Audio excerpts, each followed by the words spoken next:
এই যে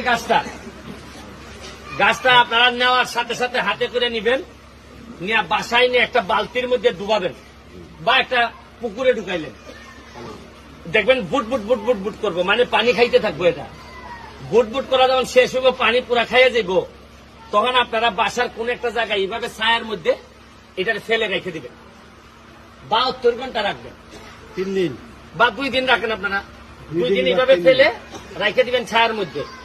2 দিন পরে কাছ থেকে আইসা একটা গর্ত করবেন, আর এই যে পলিথিনটা আছে না, এটা কাইটা ফেলবেন, কাইটা ফালাই দিবেন পলিথিনটা।